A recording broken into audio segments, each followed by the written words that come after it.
Hello ପିଲାମାନେ, welcome to my YouTube channel ମୋ school Odisha. Subscribe the channel and press the bell icon। ପିଲାମାନେ ପୂର୍ବ ଭିଡ଼ିଓରେ ଆମେ ଆଲୋକ ଶ୍ଳେଷଣ ବିଷୟରେ ପଢ଼ିଥିଲେ। ବୁଝିଲ, ପୂର୍ବ ଭିଡ଼ିଓରେ ଆମେ ଆଲୋକ ଶ୍ଳେଷଣ ବିଷୟରେ ପଢ଼ିଥିଲେ। ସେଇ ଭିଡ଼ିଓରେ କ'ଣ ପଢ଼ିଥିଲେ ନା ଆଧାର କ'ଣ, ସଂସ୍ଥା କ'ଣ ତା ବିଷୟରେ ପଢ଼ିଥିଲେ। ଆଉ ଆମେ ଦୁଇଟି ସିଦ୍ଧାନ୍ତ ମଧ୍ୟ ଜାଣିଥିଲେ ଯେ ଆଲୋକ ଶ୍ଳେଷଣକୁ ଦୁଇ ଭାଗରେ ବିଭକ୍ତ କରାଯାଇଥିଲା। ଗୋଟେ ହେଲା ଆମର ଆଲୋକ ପ୍ରକ୍ରିୟା, ଗୋଟେ ହେଲା ଆମର ଅନ୍ଧକାର ପ୍ରକ୍ରିୟା। ଏଭଳି ଦୁଇଟି ସିଦ୍ଧାନ୍ତ ଆମେ ପଢ଼ିଥିଲେ, ହଁ ନା ନାହିଁ? ତାହେଲେ ଚାଲ ପୂର୍ବ ଭିଡ଼ିଓରେ ଆମେ କ'ଣ କରିଥିଲେ ଚିତ୍ର ମାଧ୍ୟମରେ ମଧ୍ୟ ବୁଝିଥିଲେ। ଷ୍ଟ୍ରୋମା କ'ଣ,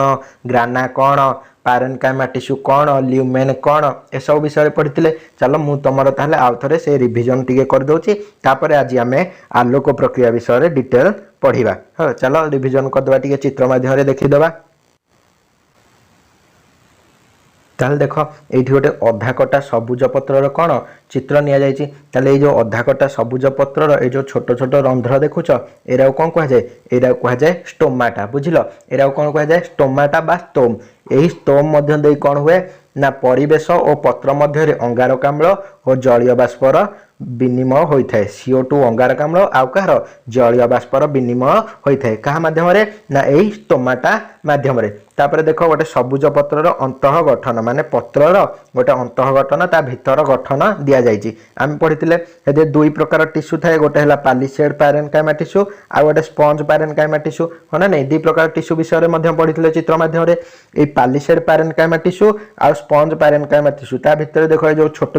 ଛୋଟ ବିନ୍ଦୁ ବିନ୍ଦୁ ଟାଇପ୍ର ଯେଉଁଟା ଦିଆଯାଇଛି, ସେଇଟାକୁ କ'ଣ କୁହାଯାଏ? ସେଇଟାକୁ କୁହାଯାଏ କ୍ଲୋରୋପ୍ଲାଷ୍ଟ। ବୁଝିଲ, ସେଇଟାକୁ କ'ଣ କୁହାଯାଏ? ପତ୍ର ଭିତରେ ଏଇ ଯେଉଁ ଦୁଇ ପ୍ରକାର ପାରେନକାଇମା ଟିସ୍ୟୁର କୋଷ ଭିତରେ କ'ଣ ଦେଖାଯାଏ? ଏଇଟା ହେଲା ଆମର କ୍ଲୋରୋପ୍ଲାଷ୍ଟ। ତାହେଲେ ଦେଖ, କ୍ଲୋରୋପ୍ଲାଷ୍ଟ ବିଷୟରେ ପୁଣି ଅଧିକ କ୍ଲୋରୋପ୍ଲାଷ୍ଟ ଭିତରେ କ'ଣ ଥାଏ ନା କ୍ଲୋରୋପ୍ଲାଷ୍ଟ ଭିତରେ କ'ଣ ଥାଏ ନା କ୍ଲୋରୋପ୍ଲାଷ୍ଟ ଭିତରେ ଗୋଟେ ଥିବା କ'ଣ କ୍ଲୋରୋପ୍ଲାଷ୍ଟରେ ଏଇ ଯେଉଁ ରସ ଗୁଡ଼ା ତା ଭିତର ଅଂଶକୁ ଏଇଟାକୁ କୁହାଯାଏ କ'ଣ? ଷ୍ଟ୍ରୋମା ବୋଲି କୁହାଯାଏ। କ'ଣ କୁହାଯାଏ? ଏଇଟାକୁ କୁହାଯାଏ ଷ୍ଟ୍ରୋମା। ଏଇ ଭିତରେ ଯେଉଁ ରସ, ମାନେ ଏଇ ଟୋଟାଲଟା, ଏଇ ତା ଭିତରେ ଗୋଟେ ପାଣି ପାଣି ଟାଇପ୍ର ଥାଏ, ରସ ଟାଇପ୍ର, ସେଇଟାକୁ କୁହାଯାଏ ଷ୍ଟ୍ରୋମା। ଏହି ରସରେ କ'ଣ ଥାଏ? ଏହି ରସରେ ବିଭିନ୍ନ ପ୍ରକାର ସନ୍ତରକ ବା ଏନଜାଇମ୍ ଥାନ୍ତି। ଷ୍ଟ୍ରୋମା ରସରେ କେତେକ ଉପାଦାନ ଭାସମାନ ଅବସ୍ଥାରେ ଥାଏ। କେତେକ କ'ଣ ଭାସମାନ ଅବସ୍ଥାରେ ଥାଏ। ଏଥିମଧ୍ୟରେ ଅଧିକ ପରିମାଣରେ କ'ଣ ଥାଏ ନା ଗଠନ ଗୋଟେ ଏକକ ଦୁଇ ସ୍ତରୀୟ ଝିଲ୍ଲି ସଦୃଶ ଥାଇଲାକଏଡ୍ ଅଟେ। ଏଇଟା ଏକକ ବା ଦୁଇ ସ୍ତରୀୟ ଛୋଟ ଛୋଟ ସରୁ, ଏଇଟାକୁ କ'ଣ କୁହାଯାଏ? ଥାଇଲାକଏଡ୍ କୁହାଯାଏ। ଦେଖ, ତାହେଲେ କ୍ଲୋରୋପ୍ଲାଷ୍ଟ ଭିତରେ ଆମେ ଫାଷ୍ଟ କ'ଣ ଜାଣିଲେ? ଆମେ ଜାଣିଲେ ଷ୍ଟ୍ରୋମା, ଜାଣିଲେ ଯେଉଁ ରସାଳ ଅଂଶକୁ। ତାପରେ ଏଇଟା ଯେଉଁ ଏକକ ଦୁଇ ସ୍ତରୀୟ ଝିଲ୍ଲି ସଦୃଶ, ଏଇଟାକୁ କ'ଣ କୁହାଗଲା? ଥାଇଲାକଏଡ୍ କୁହାଗଲା। ଏଇ ବେଳେବେଳେ କ'ଣ ହୁଏ ନା ଏଇ ଯେଉଁ ଛୋଟ ଛୋଟ ଥାଇଲାକଏଡ୍ ଗୁଡ଼ିକ ଚେପ୍ଟା ହୋଇ ଗୋଟିଏ ଉପରେ ଗୋଟିଏ ରୁହନ୍ତି। ହେଲା, ଏଇଟା ଗୋଟିଏ ଉପରେ ଗୋଟିଏ ରୁହନ୍ତି, ଥଳି ସଦୃଶ ରହିଥାଏ। ଏଇଟାକୁ କ'ଣ କୁହାଯାଏ? ଗ୍ରାନା ବୋଲି କୁହାଯାଏ। ବୁଝିଲ, ଏଇଟାକୁ କ'ଣ କୁହାଯାଏ? ଗ୍ରାନା କୁହାଯାଏ। ଦୀର୍ଘ ସ୍ତରୁ ଏଇ ଯେଉଁ ଥଳିଟା ଦେଖ, ଏଇ ଯେଉଁ ଥଳି ଆମର ଯେଉଁ ଥାଏ, ଆମେ ପଢ଼ିଲେ କ'ଣ ଥାଇଲାକଏଡ୍, ସେ ଦୁଇଟି ଥାଇଲାକଏଡ୍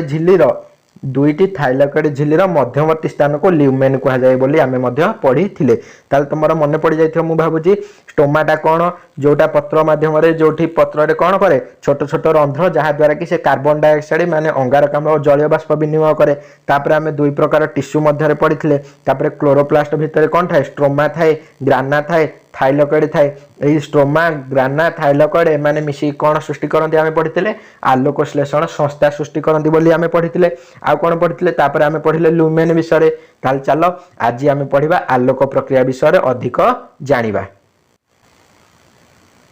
ତାହେଲେ ଆମେ ପଢ଼ିଥିଲେ ଆଲୋକ ଶ୍ଳେଷଣ ଦୁଇ ଭାଗରେ, ଗୋଟେ ହେଲା ଆଲୋକ ପ୍ରକ୍ରିୟା, ଗୋଟେ ହେଲା ଅନ୍ଧକାର ପ୍ରକ୍ରିୟା। ଆଲୋକ ପ୍ରକ୍ରିୟା କ'ଣ ନା ଆଲୋକ ଉପସ୍ଥିତିରେ ହୋଇଥାଏ, ଆଉ ଅନ୍ଧକାର ପ୍ରକ୍ରିୟା କ'ଣ? ଆଲୋକ ଅନୁପସ୍ଥିତିରେ ହୋଇଥାଏ, ହଁ ନା ନାହିଁ? ଏତିକି ଆମେ ପଢ଼ିଥିଲେ। ତାହେଲେ ଦେଖ, ଆଲୋକ ପ୍ରକ୍ରିୟା କ'ଣ? ଆଲୋକ ପ୍ରକ୍ରିୟା କ'ଣ ନା ଦୃଶ୍ୟମାନ ଆଲୋକ ଉପସ୍ଥିତିରେ ଥାଇଲାକଏଡ୍ ଝିଲ୍ଲି, ଆମେ ଯେଉଁ ପଢ଼ିଲେ এইটা হল গোটে যদি ক্লোরোপ্লাস্ট, এইটি যে থাইলাকয়েড ঝিল্লি থাকে, এই থাইলাকয়েড ঝিল্লিরে এরা হল গ্রানা থাকে। এই থাইলাকয়েড ঝিল্লিরে যে ছোট ছোট সরু চেপ্টা নলী সদৃশ এরা এইথিরে কোণ হুয়ে? থাইলাকয়েড ঝিল্লিরে আমার আলোক সংগঠিত,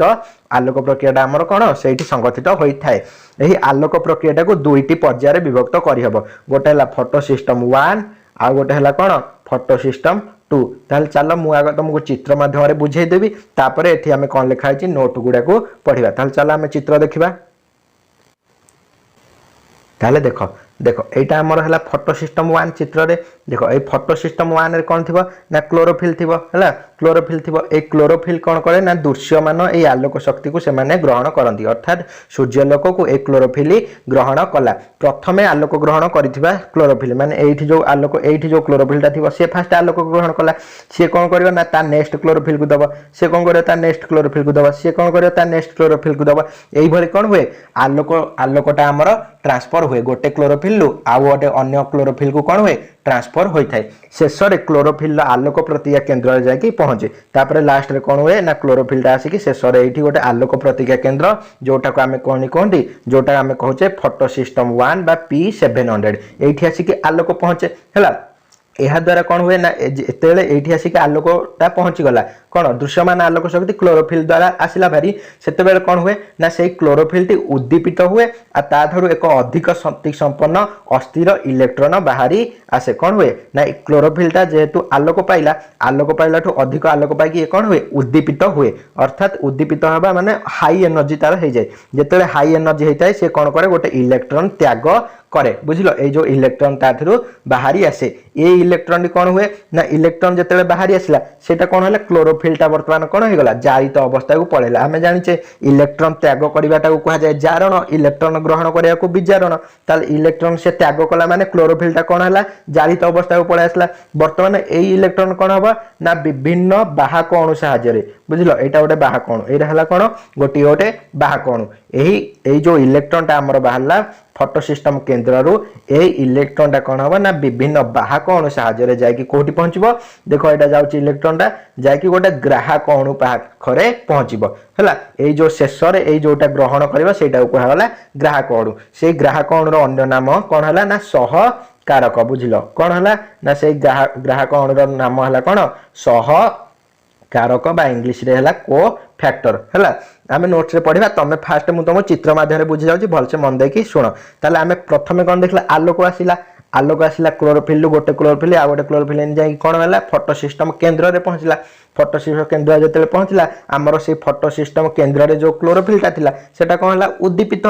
उद्दीपित हेबार सेथरु गोटे इलेक्ट्रॉन बाहरी आसिला इलेक्ट्रॉन हटु विभिन्न बाहक अणु सहायता जाई कोठी पहुंचला गोटे ग्राहक अणु बा को फैक्टर विषय रे को फैक्टर पाखरे जाई पहुंचला ताले एती बुझी पालो तापर जेते को फैक्टर पाखे इलेक्ट्रॉन पहुंचला सेठी कोन थिला ना गोटे जारित NADP प्लस थिला जारित अर्थ ये गोटे इलेक्ट्रॉन हरैछि सेति पय देखो प्लस चिन्ह अछि ताले जो NADP प्लस यार पूरा नाम हला निकोटिनामाइड आडेनाइन डाइन्यूक्लियोटाइड फॉस्फेट ए NADP प्लस कौन करियो ना से इलेक्ट्रॉन को ग्रहण करियो बुझिलो एही NADP टा इलेक्ट्रॉन ग्रहण करी विजारित इलेक्ट्रॉन ग्रहण करी विजारित होला विजारित होई कि कोथिरे परिणत होला ना NADPH रे परिणत होई गला बुझिलो NADP प्लस जोटा जारित होइकि थिला से कोन कला हमर जो इलेक्ट्रॉन टा ग्रहण करिथिला हमर ग्राहक अणु बा को फैक्टर सेही NADP प्लस से इलेक्ट्रॉन टा ग्रहण करी NADPH रे परिणत होई गला वर्तमान कोन होला ना फोटो सिस्टम 1 सरी गला आमे पढिथिले एटा दुई भाग रे विभक्त वर्तमान सेही समय रे ठीक एही समय रे कोन हुए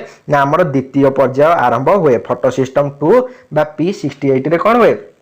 सेठी द्वितीय पर्याय आरंभ हुए कौन है ना ये केमी आरंभ हुए ना जिते बड़े ये आम क्लोरोफिलटा कौन इलेक्ट्रॉन दे देछि ता माने ए क्लोरोफिल कौन गोटे शून्य स्थान सृष्टि होइछि ना नहीं से शून्य स्थान को पूरण करने आमर फोटो सिस्टम 2 रु कौन हुए इलेक्ट्रॉन आसे केमी आसे ना एठी जंदी लाइट पड़ी होता एठी सेमती लाइट पड़ला क्लोरोफिल फोटो सिस्टम केन्द्र को आसिला केन्द्र को आसिले क्लोरोफिलटा उद्दीपित हम उद्दीपित है इलेक्ट्रॉन बाहर से इलेक्ट्रॉन एटू आसिक पुणी ये आसो हाँ ना नहीं ये बुझीपाल यह द्वारा कौन हुए थाइलकेड तापर यही समय आउ कौन गोटे हुए ना H2O रो जल अणु जो जल अणु हुए सेटार कौन हुए जल अणुर आलोक विश्लेषण हुए केमिति आलोक विश्लेषण हुए ना ए जो इलेक्ट्रॉन एठु बाहरिला ए जो इलेक्ट्रॉन एठु बाहरला से इलेक्ट्रॉन जिबा समय जेतेले एठु एपर्यंत आसुची फोटो सिस्टम 2 को सेही समय कौन हुए ना जल अणुर विश्लेषण घटी थाए जल अणुर विश्लेषण घटी कौन हुए ना जल अणुर विश्लेषण घटी कि सेठु H+ आयन बाहरे आउ O2 आयन बाहरे आउ कौन गोटे इलेक्ट्रॉन मध्य निर्गत होई थाए बुझिलो जल अणुर जो विश्लेषण है H2O जो वाटर थी जिते बड़े यही फोटो सिस्टम 2 रो केन्द्र इलेक्ट्रॉन बाहर की गति करुच्ची सेते बेले जल अणुर विश्लेषण हुए जल अणु विश्लेषण घटी से O2 बाहर आउ कौन बाहर H+ बाहर प्लस आहरी कौन बाहर थाए इलेक्ट्रॉन बाहरी थाए एति बुझी पाल जल अणुर विश्लेषण है बुझिलो थाइलकेड इलेक्ट्रॉन चलन द्वारा थाइलाकोइड जेतेबेले से इलेक्ट्रॉन टा को जाए सेतेबेले कोन हुए थाइलाकोइड इलेक्ट्रॉन चलन द्वारा थाइलाकोइड थली भितर बा ल्यूमेन रे अधिक प्रोटॉन जमा हुए आमे ल्यूमेन कोन ना दीटा थाइलाकोइड झिल्ली मध्यवर्ती स्थान को ल्यूमेन कहा जाउतला एरा ल्यूमेन त्रिकेबोधर चित्र माध्यम पढिले जेते बेले या मध्य दे इलेक्ट्रॉन गति जो प्रोटॉन अधिक हो जाए जेते बेले या मध्य दे इलेक्ट्रॉन गति करे कोन हुए सेथिरे प्रोटॉन जमा हेई जाए बुझिलो प्रोटॉन जमा हे गला प्रोटॉन कोरे ना H+ वाला को प्रोटॉन कहा गला इलेक्ट्रॉन रो बाहरला इलेक्ट्रॉन तार गति करके कोन पळेला जो जल अणु विश्लेषण होइतला सेथिरु कोन H+ भी बाहरतिला ए H+ ओरा कोन होय जाय कि ए ल्यूमेन रे कोन जमा हुए ताले एहा द्वारा कोन हुए एक प्रकार अवक्रम बा बल सृष्टि होइथाय गोटे बल सृष्टि हुए अधिक प्रोटॉन जमा हे गलारु कोन हुए गोटे अवक्रम बा बल सृष्टि हुए एही बल को उपयोग करी ए ल्यूमेन रे जो बल थिबो एही बल को उपयोग करी गोटे कम शक्ति संपन्न एडीपी कोन एडेनोसाइन डाइफॉस्फेट एडीपी से कम शक्ति संपन्न एडीपी कोथरे परिणत हुए ना अधिक शक्ति संपन्न एटीपी रे परिणत हुए एटीपी रो पूरा नाम हला एडेनोसाइन ट्राइफॉस्फेट ताले बुझिलो कोन हला हमर प्रथमे आथरे देखो सुनि देछो प्रथमे हमर फोटो सिस्टम 1 रे लाइट पइला रे क्लोरोफिल आ गोटे क्लोरोफिल की क्लोरोफिल केंद्र को गला क्लोरोफिल केंद्र रे जेते आलोक पहुंचला से क्लोरोफिल केंद्र टी उद्दीपित होई सेथिरु इलेक्ट्रॉन गोटे छाड़ी देला से इलेक्ट्रॉन कोन गला परवर्ती समय विभिन्न ग्राहक बाहक अणु सहायरे जाय कि ग्राहक अणु पाखरे पहुंचला से ग्राहक अणु पाखरे कोन थिला गोटे जारित NADP+ थिला से जारित NADP+ इलेक्ट्रॉन ग्रहण करके NADPH रे परिणत हे गला वर्तमान कोन हला ना ए जो फोटो सिस्टम 1 रो केंद्र रे गोटे फांका स्थान सृष्टि होला ए फांका स्थान को पूरण करिया पई फोटो सिस्टम 2 हेतु द्वितीय पर्याय काम आरंभ हैला एठु कोन हला सेही बडी इलेक्ट्रॉन लाइट आसला इलेक्ट्रॉन उद्दीपित होइके इलेक्ट्रॉन बाहरला ए इलेक्ट्रॉन जेते बेले ए गति करे कोन हुए ना जल अणुर विश्लेषण घटी थाए इलेक्ट्रॉन जेते बेले एठु एठिके आसे सेठी कोन हुए जल अणुर विश्लेषण घटी थाए जल अणुर विश्लेषण घटी कोन हुए ना हमर ऑक्सीजन गैस हाइड्रोजन बा H+ प्रोटॉन बाहरे आ कोन बाहरे ता सहित आहुरी इलेक्ट्रॉन मध्य बाहरी थाए ताले इलेक्ट्रॉन तो गति कला किंतु ए H+ ओरा कोन हुए ना हमें जो झिल्ली पड़ितले झिल्ली मध्यवर्ती स्थान को ल्यूमेन कहा जाउतला से ल्यूमेन रे जाके से गदा हुए ताले ल्यूमेन रे गदा हले कोन हबा ना सेठी गोटे एक प्रकार बल बा अवक्रम सृष्टि हैला ताले से जो बल बा शक्ति सेटा को कोन प्रयोग कला किए प्रयोग कला एडीपी एडेनोसाइन डाइफॉस्फेट सेही एडीपी प्रयोग करी कोथरे परिणत हे गला एटीपी रे हमर परिणत हे गला ताले हमें देखिले आलोक संश्लेषण रे कोन कोन बाहरला हमर NADPH बाहरला आ एटीपी बाहरला ए जो NADPH आ एटीपी मिसी आलोक संश्लेषण शक्ति गठन करंदी कोन आलोक संश्लेषण शक्ति ए आलोक संश्लेषण शक्ति परवर्ती समय अंधकार प्रक्रिया रे काम रे आसी थाए ताल चित्र माध्यम रे तमे बुझि जलो चलो नोट्स टिके पढि देबा आ टिके भल से क्लियर हेई जीवो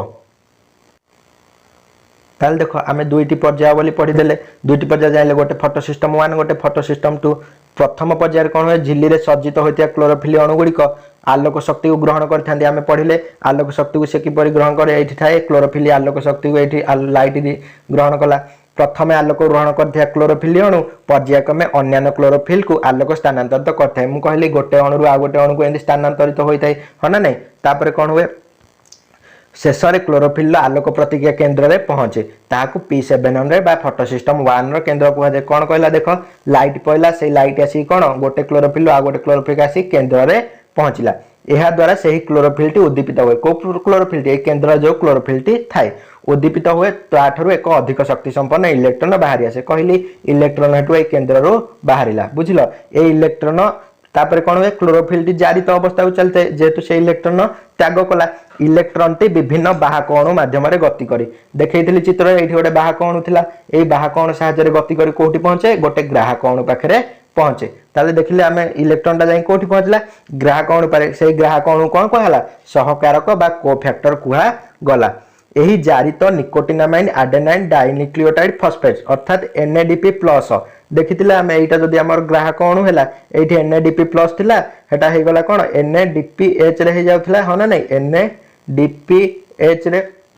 कोटा हतला ना NADP+ टा इलेक्ट्रॉन ग्रहण करकी एही समय रे द्वितीय पर्याय आरंभ होई थाए प्रथम आलोक प्रतिक्रिया केंद्र रे वर्तमान एक इलेक्ट्रॉन शून्यता सृष्टि होईची देखो ए जो फास्ट रे कोन हैला गोटे इलेक्ट्रॉन शून्यता हे गला एठी जो पळेला हमर इलेक्ट्रॉन टा तेनु प्रथम आलोक केंद्र रे इलेक्ट्रॉन शून्यटा सृष्टि होला ताहाकु पूरण करिया पे अन्य एक आलोक केंद्र जोटा कहला हमर फोटो सिस्टम 2 बा P68 बुझिलो सेठु कोन हुए ना इलेक्ट्रॉन आसी थाए फोटो सिस्टम 2 केंद्र आलोक द्वारा उद्दीपित होइथिबार यह संभव हुए एटा जदि फोटो सिस्टम 2 एठी भी आलोक हमर चित्र रे देखुतिले ताले एठी इलेक्ट्रॉन बाहरिला एहा द्वारा थाइलकॉइड परिवेश रे जल अणुर कोन आलोक विश्लेषण होई थाए H2O रो कोन हुए आलोक विश्लेषण घटी थाए बुझिला आलोक विश्लेषण घटी कोन हुए ना इलेक्ट्रॉन ई प्रोटॉन टा कोन H+ बाहरि थाए हना नहीं ताले इलेक्ट्रॉन बाहरला आ गोटे हमर बाहरला कोन प्रोटॉन बाहरला आ कोन बाहरला अम्लजान ऑक्सीजन बाहरिला थाइलकॉइड रे इलेक्ट्रॉन चलन द्वारा थाइलकॉइड थळी भितरे बा एटा क्यूमेन नुहे एटा कोन एटा हमर हला ल्यूमेन बुझिलो कोन ए भीतर अंशटा को जाय ल्यूमेन ए ल्यूमेन रे कोन हुए अधिक प्रोटॉन जमा हुए प्रोटॉन जमा हले कोन हबो कहली अवक्रम बा बल गोटे सृष्टि हबो हना नहीं बुझि पाछो तो एही बल को उपयोग करी कम शक्ति संपन्न एडिनोसाइन डाइफॉस्फेट बा एडीपी कोथरे परिणत हुए हमर एटीपी रे परिणत होई थाए ताले मोट ऊपर कहबाकू गले आलोक प्रक्रियार आलोक शक्ति द्वारा क्लोरोफिल ले जलर आलोक विश्लेषण घटी कोन सृष्टि हुए NADPH आउ एटीपी गठित होई थाए ताले ए जो NADPH आउ एटीपी उभय मिसी कोन सृष्टि करंती आलोक श्लेषण शक्ति बा असिमिलेटरी पावर गठन करंती ए जो आलोक श्लेषण शक्ति परवर्ती समय रे हमर अंधकार प्रक्रिया बा डार्क रिएक्शन रे काम रे आसी थाए ताले पिले माने आज तो आम आलोक प्रक्रिया बुझिले चित्र माध्यम रे भी बुझिले ताले तमर जदी कोन डाउट अछि ताले तमे कमेंट सेक्शन में पचारियो नहले टेलीग्राम लिंक अछि डिस्क्रिप्शन ने जांगी सेठी जॉइन है कि सेठी मध्यम तमे पचारि पारिबो ताले आज पई एतिकी चैनल को लाइक शेयर सब्सक्राइब कर दियो एवं बेल आइकन को मध्यम प्रेस करी ऑल नोटिफिकेशन ऑन कर दियो जा द्वारा कि तमे चैनल ला लेटेस्ट वीडियो सर्वप्रथमे पाई पारिबो ताले आज पई एतिकी रहुची देले दुईटी पर जाइले गोटे फोटो सिस्टम 1 गोटे फोटो सिस्टम